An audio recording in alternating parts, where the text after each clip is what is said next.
Hello and welcome to The View from 22. My name is Freddy Gray and I'll be presenting this show where we will talk about cancellation in comedy. I'm delighted to be joined today by Andrew Doyle, the comedian, who has just had a show cancelled in capital letters. In capital letters, very dramatic. This is at the Edinburgh Fringe. Will you just tell us the story of this particular cancellation? Yes, I run a comedy night in London called Comedy Unleashed, which is every month. And we decided this year we were going to take it up to the Edinburgh Fringe. We decided quite late in the day, so we weren't in time for the Fringe brochure or anything like that. And all the venues had gone. We managed to get a venue in a place called Leith on the outskirts of Edinburgh. So it was very much fringe of the fringe, right? And it was just one night, and we were going to have a mixed bill, comedy night.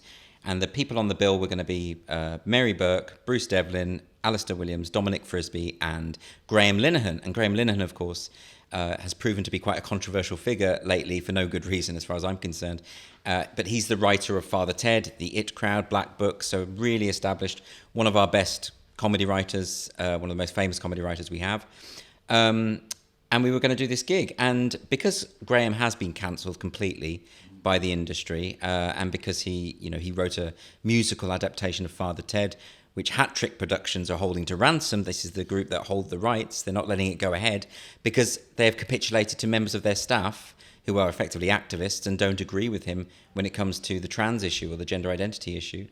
So he's proven to be controversial within an industry that has taken a particular ideological line on these issues. So, which is one of the reasons we platform him. We always platform, we platform him first and foremost because he's bloody funny and brilliant at what he does. But secondarily, because we make a point of platforming people who have been cancelled. So when we advertised this gig in Leith at the Leith Arches, on the poster, sort of for a bit of fun, we put a shadow instead of the person that said famous cancelled surprise comedian sort of thing. Bit of anticipation, right? We knew the gig was going to sell out. We didn't have worries about. We didn't need to publicise Graham. But I'd always said to Graham from the start, we will publicise you. And it came to a couple of days before the gig. And I thought, well, okay, we can announce it now. If there is any risk of activists kicking up a fuss, that it's too late now. It's just a couple of days away. And I was completely wrong about that. So it was announced on the morning, yesterday morning. So what was that? Monday morning.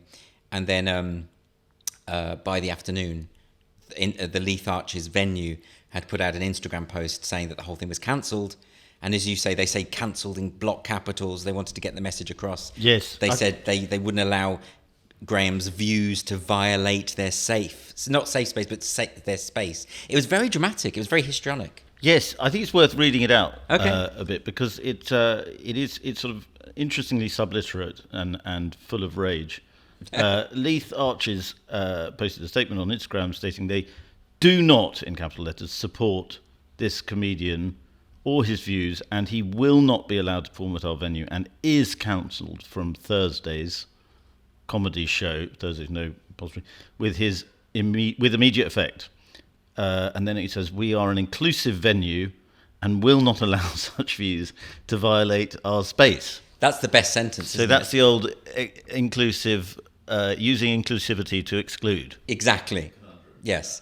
If it was done deliberately, I would congratulate them for that. But Yeah. I fear not. And then, of course, a number of prominent lawyers in Scotland pointed out that, they've admitted to breaking the law, then they've admitted to discriminating against someone for a belief that is protected in law. And this puts them on dodgy ground. So they issued a new statement, which was a bit more muted, still roughly saying the same thing, but saying it doesn't align with their values, which is actually the standard shibboleth of people who want to cancel, but they don't want to admit that they've broken the law. Yes. Well, can I ask, did you, by sort of delaying the Linehan announcement that he was going to be, and he probably would have been the person that might have triggered this sort of response, Yeah. were you slightly fishing for a reaction? Were you trying to... No, not at all. I mean, in fact, I didn't think there would be one. Ultimately, when the venue have since said that they have a problem with other members of other people on the bill, Yeah. They haven't specified who. That doesn't really make sense because they'd had the posters well in advance.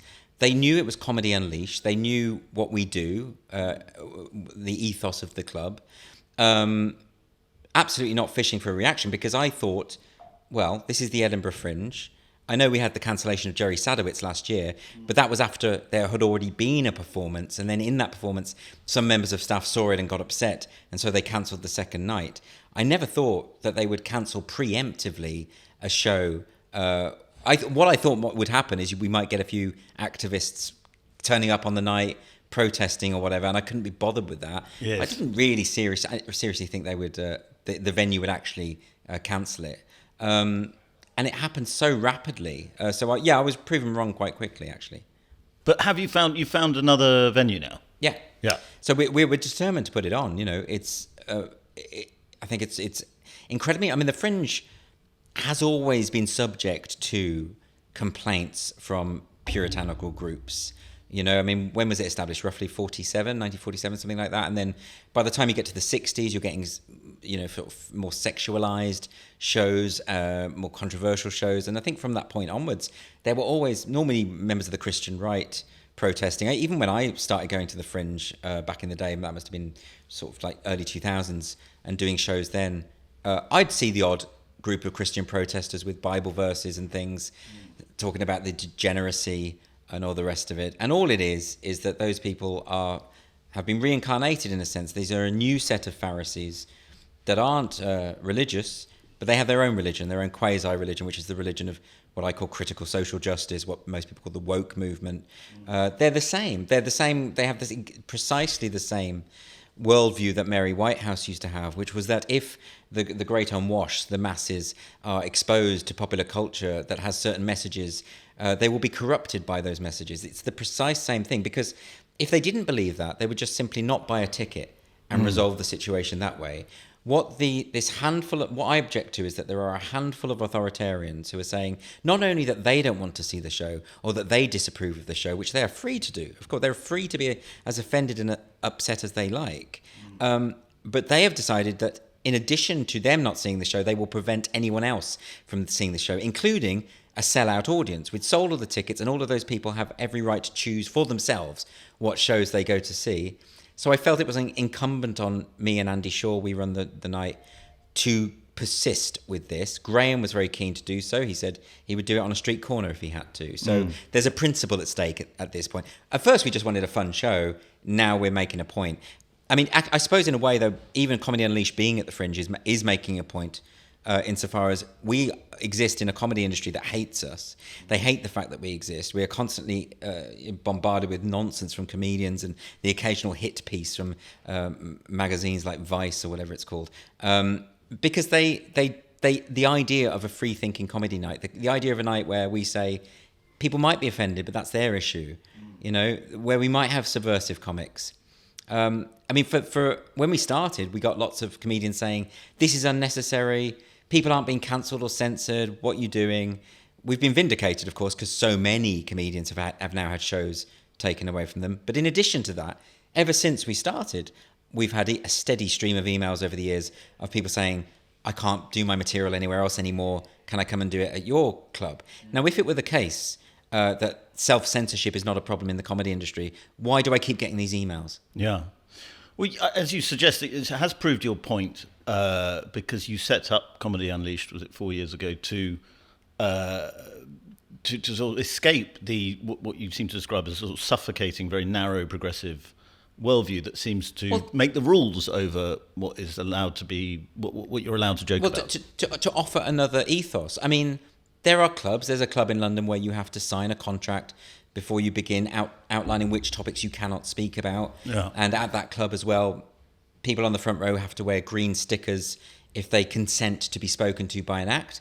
Now, I think that's nonsense, and I think it's anathema to the art form, but I think they're perfectly free to put on a night like that, and I support their right to do so. And I think if people want to go along to that kind of anodyne event and chuckle along approvingly at opinions they agree with, that they're perfectly entitled to do them, and I applaud them for it. Great, knock yourself out. But we want to do comedy from a kind of comedy literate perspective, you know, where our audiences understand that comedy can't exist without the potential to cause offence. They all know that that's a possibility. Audiences that watch acts on stage and don't assume that the act is making explicit and literal statements about what they believe, but are in fact telling jokes. You saw last year when Jerry Sadowitz was cancelled at the Edinburgh Fringe, the statement that was put out by the Pleasance Theatre Trust, and bear in mind this is one of the biggest comedy platforms in the world, really, the Pleasance, one of the main venues at Edinburgh. They said they couldn't tolerate the opinions that he was expressing on stage. He wasn't expressing opinions. He didn't express a single opinion. They're called jokes. And if the key figures, principal figures within the comedy industry don't know what jokes are, and they don't. I mean, television's the same. You know, you had the BBC streaming service has a version of Fawlty Towers. The version that you watch of the episode called The Germans, when you watch that famous episode, there is a scene removed on the BBC. And the reason it's removed is because there are racial epithets in the scene. And the reason there are racial epithets in the scene is because they're coming from the character of the Major, who is like an old has-been, and the show is mocking him for his reactionary antediluvian worldview. But the people at the BBC don't understand the joke. They don't understand how comedy works, so they've taken the scene out. Either that, or they have this very patronising view that the audience won't understand how comedy works, and they feel they need to protect them. But there's a certain inconsistency going on in comedy, isn't there? Because someone like Frankie Boyle is welcomed everywhere, and his jokes, can be very shocking and offensive, to a lot of people. I think he's got a bit about wanting to rape and kill Holly Willoughby. Which I don't think either of us would mind that someone can make jokes about that. I think that you should have the freedom to do it. But Frankie Boyle is not cancelled. No. But he has the right opinions. I mean, I mean, it's not the right opinion to want to rape and kill Holly Willoughby, is it? No, but they recognise that when he says that, he's not being literal. He's not literally expressing what he believes, because yes. So they're capable of seeing. They're capable of distinguishing when they want to think about it for a moment. Yeah. I mean, his show. If you saw his show, the last show he did was called New World Order. It was very much a kind of checklist of all the voguish establishment opinions that are in currency at the moment. Yeah. And so therefore, of course, they're not going to complain about Frankie Boyle. But they will complain about acts they don't approve of. People like Graham Linehan, his opinions are beyond the pale, according to the cultural establishment. So, yeah, it is. You're right. Of course it's inconsistent. It's horribly inconsistent. But when have they ever been consistent? Yes, I mean, I suppose what I'm getting at is it's about the person, isn't it? Not the content. And if you're deemed to be a bad person, well, then your comedy can be. If Frankie Boyle came out tomorrow and said there is a difference between men and women, if he came out tomorrow and said, no human being has ever changed sex, which is true. If he came out tomorrow and said we've got to protect women's rights to have their own single-sex spaces, or that children who are likely to grow up gay and are gender non-conforming need to be protected from sterilisation and mutilation by the NHS.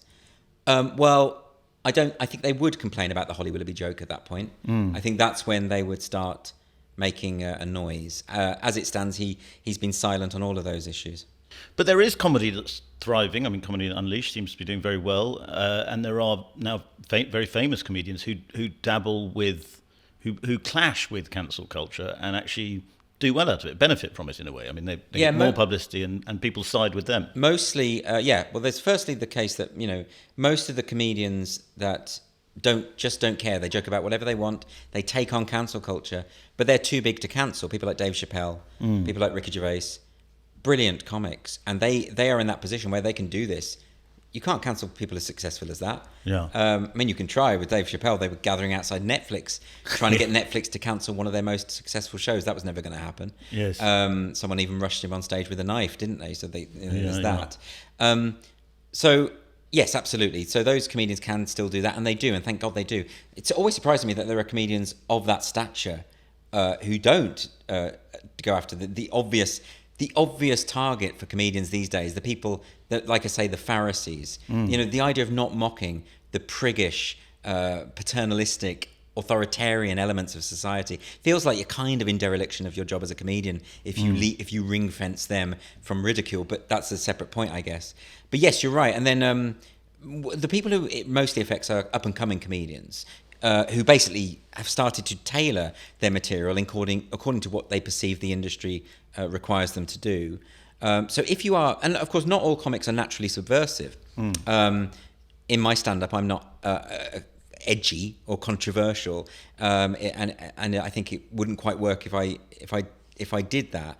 But there are a lot of people who are instinctively, they want to subvert, they see something and they want to push against the grain. But in today's climate, they can't, and therefore they don't. So we are probably losing all sorts of incredible talents because they are having to produce just really bland stand-up when they could be doing something more innate to the kind of person that they are. I mean, I kind of think if I were a young stand-up now coming up through the ranks, there's no way. I mean, the industry has made it absolutely clear. You've got the comedy industry website, Chortle, which is completely ideologically captured and very intolerant of, it's very illiberal in its nature. You've got Nika Burns, who was head of the Comedy Awards, making a speech to launch the 2018 Edinburgh Festival, where she said she was looking forward to comedy in the new woke world. She said, I'm looking forward to these new woke comedians, and those were her words, not mine. She said, the woke movement should be setting the parameters of what is acceptable to say on stage.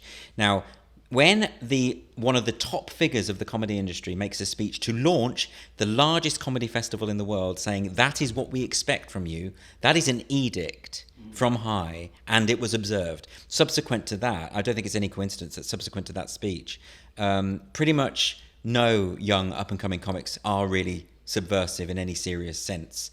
You're not going to get a kind of Joan Rivers kind of character, a Patrice O'Neill kind of character.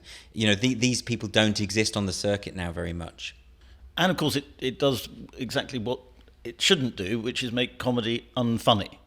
So it does that. You know, the problem with the woke movement, of course, is that its practitioners are particularly humorless. That's sort of part of, you know, as all authoritarian bodies have always been. All tyrants hate to be laughed at. Yes. So if you are authoritarian by nature, it's very common for you not to have a sense of humour. In addition to that, you have the literal mindedness, which I mentioned earlier. That's very, very common now. So I often get comments or see comments on comedians' posts where the person has taken it very, very literally. Yeah. You know, I mean, I did a set at Comedy Unleashed where I was mocking the idea that people thought Comedy Unleashed was racist. And I did that by suggesting that I only set up the club so I could say racist things. And I said this stuff on stage. And then someone quoted me. Unfortunately, this ended up in a TV show on BBC. Yes. And then someone quoted my lines back at me on Twitter saying, look, you've just admitted that you set up the night to be racist. There it is. You know, that's the smoking gun. And if you don't have a sense of irony, if you can only think of things literally, then I suppose to you those things on stage are opinions. There's no humour there, so therefore, what are they? They must be opinions. Yes, and taken out of context, which is the very important thing. That happens a lot on social media, that you can be taken out of context very quickly, and a herd mentality can work against you because somebody has taken you out. Well, I mean, exactly. So jokes. I mean, for instance, this happened with Alfie Brown, where someone found an old stand-up set where he used the N-word. This was about 10 years ago, but it's a stand-up set. He's not going on there and expressing racist views. He's using the term. There's a context to it. I don't even trust watching a clip of a stand-up performance unless I'm there, unless I'm in the room. I don't know what the context is really. Yeah. So I'm very, very mistrustful of that. But context is all important. When Jo Brand was investigated by police, or when the police said they were looking into her because she made a joke about throwing battery acid at leaders, at political leaders. And she made that joke, though, on a radio show called Heresy. There's your context. The context of the show is it's about saying abominable things that will get you in trouble. It's a comedian on a comedy show, and the audience are laughing at the statement. That should have been sufficient for the police to say, why has anyone contacted us to begin with? Do you find that, Comedy Unleashed, cancellation is quite a big theme of the comedy that you do. Yeah. Is there a danger that just as there's a humourless creeping in comedy through progressivism, that in resisting it, you yourselves are becoming a bit too serious, and that it starts to dominate the comedy? I sound very humourless right now, don't I? I mean, the thing is, when I talk about it, I talk seriously about it. I wrote a book called Free Speech and Why It Matters. There's not a single joke in that. Yeah. I'm quite proud of that. It's entirely straight-faced. That's true, but it's not. I don't perceive it to be the job of the comedian to be funny all the time. I find it very odd when people say, "Oh, you're a comedian. Why aren't you making me laugh? Well, tell me a joke." Yeah. It's like, well, I'm not on a stage at the moment now. So I think ultimately, I'm quite a serious person, and I talk about things seriously. Yeah. When I'm on stage, I'll make you laugh, and that's the difference. Right. As long as I don't start going on stage and preaching in a humorless way, Yeah. see, that would be my red line. The risk, I think, is that people do that. You'll notice that a lot of the sort of identitarian, leftist, woke comedians stop being funny because they start substituting humour for sermons. Yes. And that you know exactly, I don't want to drop names, but you know exactly the type of comics I'm talking about. They stand up and they just say the fashionable opinions, and then they get a round of applause, usually, rather than a laugh. Yes. Because people aren't laughing, which is an instinctive response. They're applauding to signal approval of the opinion expressed. So that to me isn't comedy, really. That to me it's something. And, and I support anyone's right to get up and preach. If they want to be a preacher, that's great. Even if they want to be a preacher and call it comedy, that's great. I'm all for artistic expression and free expression, but I would be very nervous myself if I started going on stage and becoming too serious on stage as a comic. Then I wouldn't be happy with that.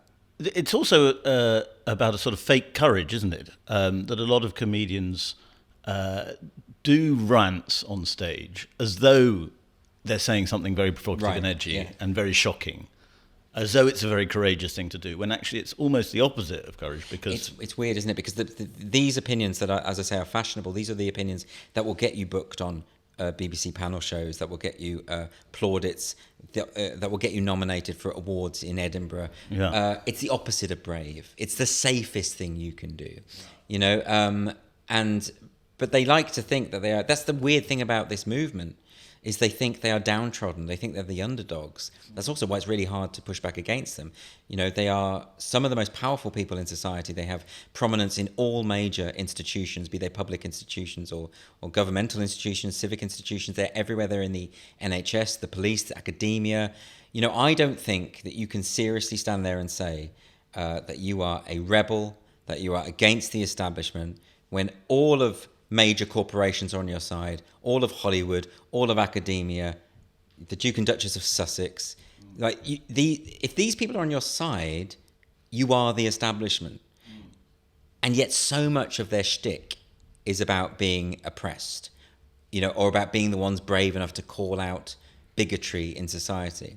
Of course, bigotry best to describe them, because the definition of bigotry is, as you know, someone who is intolerant to different viewpoints. Yeah. But that's them in a nutshell. Yeah. And Graham Linehan's, have you seen the routine that he's going to do? Or have No, not particularly. I mean, I've seen the routines he's done at our club. Yeah. He always does different material. He's trying to develop and cultivate different material at the moment. He's new to stand-up, as I say. So he's trying stuff out. He was only going to do like 10 minutes on stage. It wasn't necessarily going to be fully polished. The point was that it's a forum for him to try this stuff out. So, but from what I've seen, I think he's brilliant. I love his material. I love the way he's doing it, and he's a genius.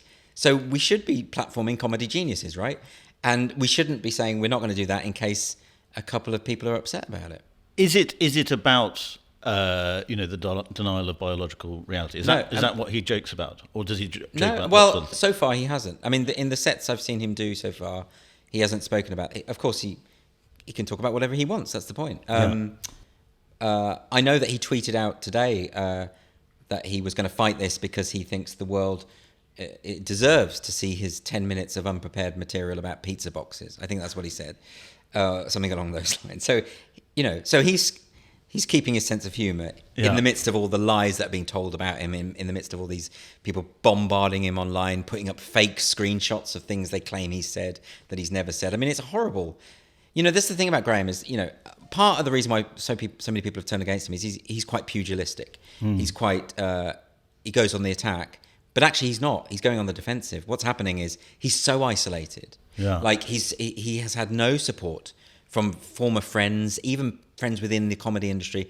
Just radio silence across the board for years as people have smeared him, defamed him. Yeah. And I speak as someone who, I mean, Graham and I had a big spat back in the day, like about 5 years ago. He called me alt-right or something like that. So he attacked me on Twitter once. I remember I had a whole week of Right. Sort of people joining in. Yeah, I think this was before he was cancelled. He was very popular. Freddie, you should speak to him about that, because like he did say to me, like if he could go back, he said those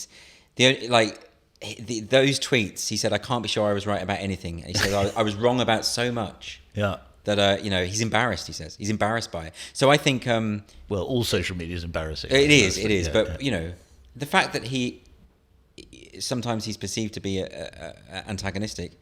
Well, I would be too. If I'd been at the top of my career and I've been completely cancelled from it, I can't get work anymore. If I've got activists calling the police, if I've got the police visiting me for something I've said online, as happened with Graham, if I've got people who've sent threats, or continually threatening legal action, I might get a bit pugilistic too.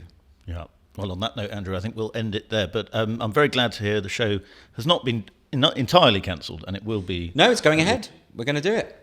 There we go. Maybe cancel culture isn't real. Well, I'm afraid it is, but we're going to push back against it. It is. That was a facetious joke. It was, but I didn't get it, you see, because I'm literal-minded. Thank you, Andrew.